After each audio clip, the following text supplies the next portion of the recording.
การทำคอร์ดการไล่โน้ตกันนะครับวันนี้เราจะมาดูกันที่คอร์ด C อันดับแรกเราต้องจำคอร์ดให้ได้ก่อนว่าคีย์ C นั้นจะมีตัวโน้ตอะไรบ้างเป็นหลักๆสิ่งที่เราต้องจำเลยคือตัวโน้ตจะมี C D E F G A B C เราเริ่มที่ C เราก็ต้องจบที่ C นะครับหลักการจำง่ายๆเลยคือถ้าเราเกิดเราจำตัวโน้ตไม่ได้เราก็ท่อง A B C D E F G แค่นั้นเราก็สามารถจำได้แล้วไม่ต้องคิดอะไรมากเรามาดูกันที่คีย์ C นะครับในคีย์ C จะมีตัวโน้ต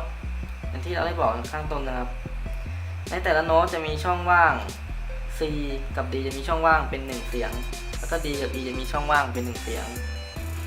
E กับ F จะมีช่องว่างแค่ครึ่งเสียงคือ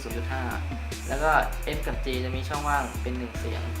แล้วก็ G กับ A มีช่องว่างห่างกัน1เสียง A กับ B มีช่องว่างห่างกัน1เสียง B กับ C มีช่องว่างห่างแค่ครึ่งเสียงนั่นคือ 0.5 ในกรณีนี้คือเป็นสิ่งที่เราต้องจำเลยสิ่งนี้เลยคือคอร์ด C เราต้องจำเพราะว่ามันเป็นคอร์ดหลักๆในการที่เราจะทำคอร์ดอื่นคือเป็นสูตรตายตัวของมันอยู่แล้วเราไปรู้จักกับชาร์ปแล้วก็แฟดกันชาร์ปก็คือตัวเพิ่มเสียงตัวโน้ตนั้นสมมติเราใส่ชาร์ปที่ C ก็จะมีเสียงสูงขึ้นเป็น 0.5 แต่ถ้าเกิดเราใส่แฟดที่ตัว B ใส่แฟดที่ตัว B ใส่แฟดที่ตัว C จะมีเสียงต่ำลงไป 0.5 จาก C ที่มีเสียงเป็นเต็ม1ถ้าเกิดเราใส่แฟดก็คือตัว B ตรงนี้เสียงจะต่ำลงไปครึ่งหนึ่งก็คือ 0.5 จะมีค่าเป็น 0.5 ทันทีแต่ถ้าเกิด C มีค่าเป็น1แล้วเราใส่ชาร์ปที่เสียงจะสูงขึ้น 0.5 C ตัวนี้ก็จะกลายเป็น 1.5 และ 1.5 ในนี้ก็จะมีค่าเท่ากับตัวโน้ต D นั่นเองเดี๋ยวเราจะลองไล่ดูครับว่าคีย์ C เนี่ยทำยังไงลองดูอันดับแรกเมื่อเราจำค่านี้แล้วใช่ไหมเราจะมาหาตัวโน้ตกันในโน้ต1คีย์จะมีโน้ตทั้งหมด7โน้ตนั่นคือ1ก็คือตัว C 2 D 3 E 4 F 5 G 6 A 7 V จับได้สายได้พอ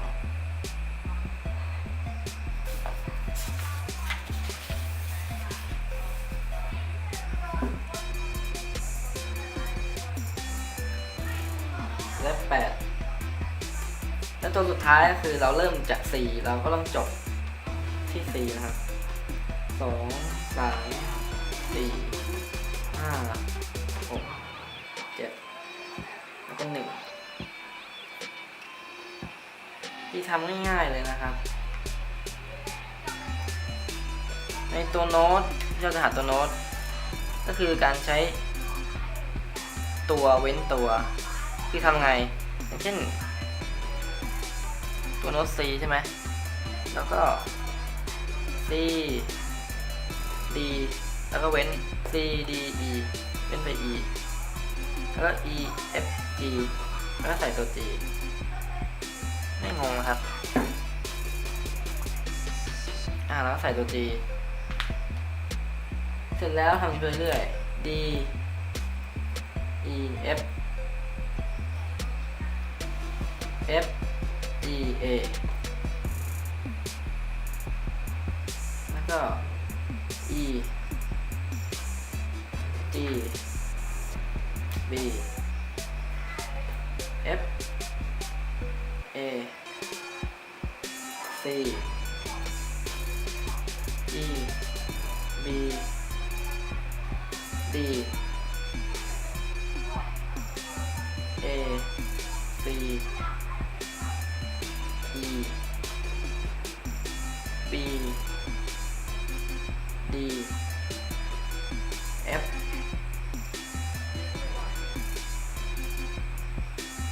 โอเคนะครับ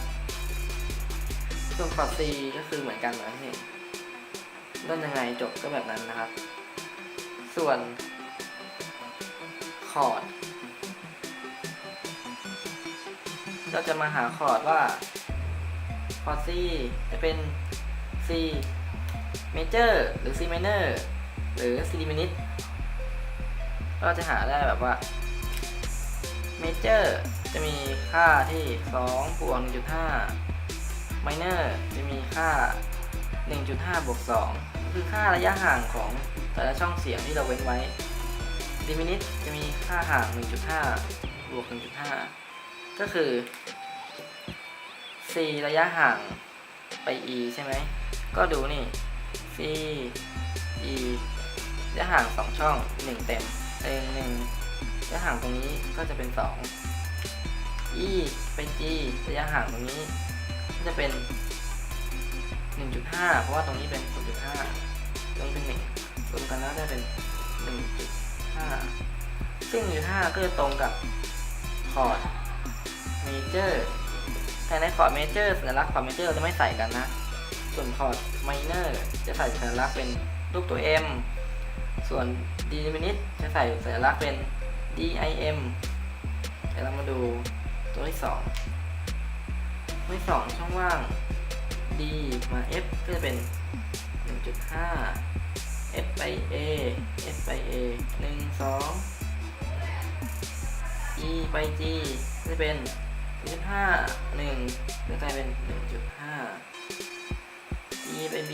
1 2จะกลายเป็น2 F ไป A จะกลายเป็น2 A ไป C จะกลายเป็น1คือค่าช่องห่างระยะนี้แต่มันจะมีค่าตายตัวอยู่ที่ว่าทุกคอร์ดที่มอสจะเป็นแบบนี้เราจะหาไปก่อนจะรู้ว่ามันคืออะไรมาจากไหนส่วน Gไป B ก็2 D B ไป D กับ 1.5 A ไป C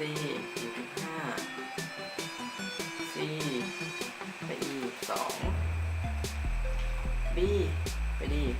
1.5 D F 1.5 เรามาไล่คอร์ดกันอันนี้ C จะเป็น C major เราก็จะไม่ใส่สัญลักษณ์ใดๆในตัวโน้ตส่วน D จะเป็นตรงกับ D minor เราก็ใส่สัญลักษณ์ตัว M แล้วก็ตรงนี้ลงไป E จะเป็นตรงกับ D major เราก็จะไม่ใส่สัญลักษณ์ F จะเป็น major F major โอเคเดี๋ยวดูก่อนนะ E จะเป็น minor เราใส่สัญลักษณ์ตัว M ลงไป F จะเป็นตรงกับ major คือ2บวก5 G ตรงกับ major 2 5 A จะเป็น minor 1บวก2ใส่ตัวนี้ลงไปและ B จะตรงกับ diminished ก็คือ 1.5 บวก 1.5 ใส่สัญลักษณ์เป็น DIM ส่วนเราจะสังเกตได้ว่าคอร์ดเมเจอร์จะมีอยู่ที่ตัวโน้ต1 4แล้วก็5ใส่สัญลักษณ์ไป M A J นี่คือเมเจอร์ส่วนไมเนอร์จะมีคอร์ดอยู่ที่ตัวโน้ตที่2 3 และ 6 ส่วน diminished ก็จะอยู่ที่คอร์ด7ตัว7ซึ่งมันเป็นสูตรตายตัวคือถ้าเราจำตรงนี้ได้แล้วอะเราจะไม่ต้องมานั่งหาอย่างนี้ซึ่งมันซ้ำซากคือเมื่อเราหาตัวโน้ตหาคีย์หาโน้ตว่ามีอะไรบ้างเราก็สามารถใส่เลยว่าตัวที่1เป็นเมเจอร์ตัวที่2เป็นไมเนอร์ที่3เป็นไมเนอร์4เมเจอร์5เป็นเมเจอร์6เป็นไมเนอร์และ7เป็นดิมินิชเมื่อเราจำสูตรทั้งหมดได้แล้วเราจะมาเริ่มทำตัวอย่างเป็นคอร์ด คอร์ดดีนะเดี๋ยวทำให้ดูไม่ใช่คอร์ดดีใช่คีย์ดีดับแรกแล้วก็จำไว้ก่อนเลยเมื่อกี้นี้เราต้องเอาคอร์ด C ขึ้นเป็นหลักไอ้คีย์ C ขึ้นเป็นหลักนะเพื่อให้จำง่าย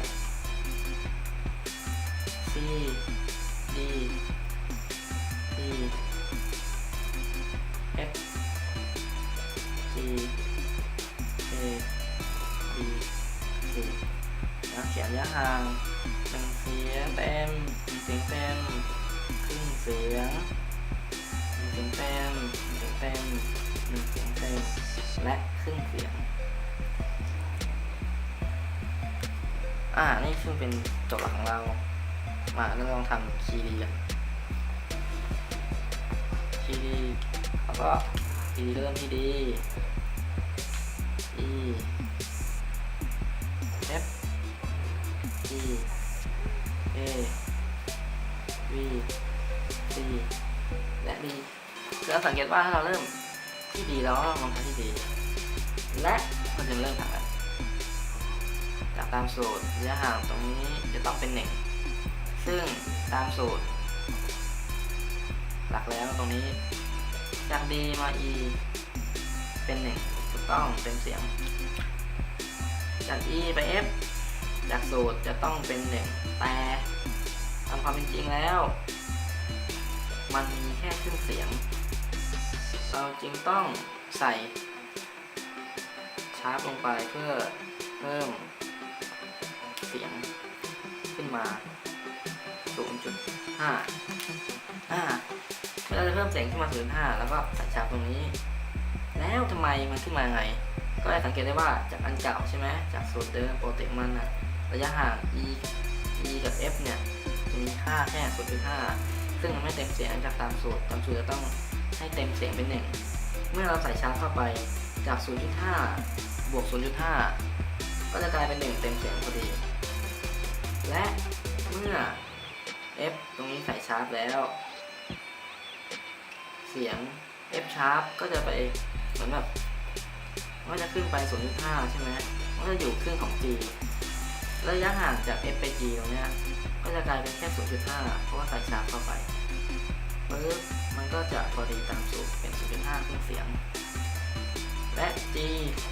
ตรงนี้สังเกตนะ G ไป A เต็มเสียงตามสูตรโอเค A ไป B เต็มเสียงตามสูตรโอเค B ไป C เอาแล้วจะมีปัญหาตรงนี้แล้วใช่ไหมก็ปกติค่าของมัน B ไป C ก็จะมีแค่ครึ่งเสียงแต่ตามสูตรระยะห่างจะเห็นได้ว่าตรงนี้แล้วก็ตรงนี้แล้วก็ตรงนี้นี่คือสูตรระยะห่างจะต้องเต็มเสียงแต่ตามความจริงแล้วมันครึ่งเสียงก็ไม่ยากแล้วแค่ใส่ชาร์ปเพื่อเพิ่มเสียงจากระยะห่างที่มี 0.5 เติมชาร์ปไปบวกอีก 0.5 ก็จะกลายเป็น1เสียงเต็มพอดีและจาก C ใส่ชาร์ปก็จะกลายเป็น C ที่วิ่งมาครึ่งเสียงเพราะใส่ชาร์ปเข้าไป 0.5 และระยะห่าง C กับ D ก็จะลดลงเหลือแค่ 0.5 ก็จะตามสูตรพอดีเป๊ะซึ่งเมื่อเราหาค่าเหล่านี้ได้แล้วนะเราก็จะมาหาตัวโน้ตว่าในโน้ตนี้จะมีคอร์ดอะไรบ้างเมเจอร์ไมเนอร์ดิมินิทซึ่งเมื่อเราหาตรงนี้แล้วคือทุกอย่างคือจบอย่างที่ผมบอกไปเมื่อข้างต้นแล้วว่ามันมีสูตรตายตัวอยู่ที่ว่าเมื่อไหร่ก็ตามที่เราหาตัวโน้ตได้แล้วคอร์ดดิมิเจอร์คือตัวโน้ตที่1 4 5 ไมเนอร์คือโน้ตตัวที่2 3 6และดิมินิทคือโน้ตตัวที่7ซึ่งเราสามารถเขียนได้เลยแต่ในการทำหาโน้ตเนี่ยเราต้องมาดูมาคือตัว D 2 E 3 F sharp อย่าลืมเขียนนะครับ C เป็น G 5 A 6 B 7 ได้เลยนะเราไม่ใส่ช้าไปเราจะผิดทันทีเราจะหลงหลักการหาตัวโน้ตก็ไม่ยากก็คือการใช้ตัวเว้นตัวคือนับ D ขึ้นต้นก็ D E F sharp จาก F sharp F sharp G A เสร็จแล้วง่ายๆ E E F sharp G จาก G G A B sharp sharp G A A B C C C sharp C นะเสียงคล้ายๆตัว C ที่หนึ่งแต่เป็นตัว C แล้ว G G A B ตัวเว้นตัว B C sharp D A B C เป็น C sharp C sharp D แล้วก็ E B C sharp D ตัวเว้นตัว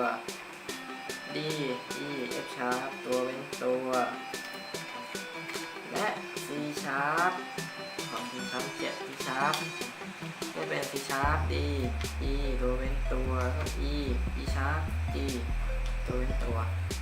เมื่อเราได้ค่าเหล่านี้เสร็จแล้วก็เหมือนข้างต้นที่จะบอกว่าคอร์ดเมเจอร์จะเป็นตัวโน้ตที่1เมเจอร์และ4เมเจอร์5เมเจอร์ส่วนไมเนอร์ก็จะมีคอร์ดที่2ก็ใส่ไปเลย M ไป3เป็นเมเจอร์เป็นไมเนอร์ E ไมเนอร์ F sharp ไมเนอร์แล้วก็6จะเป็น B ไมเนอร์ส่วน diminished ก็จะเป็นตัวโน้ตตัวที่7 D I D เสร็จแล้วง่ายๆไม่ยากเลยขอบคุณที่ติดตามรับชมกันนะครับขอบคุณครับ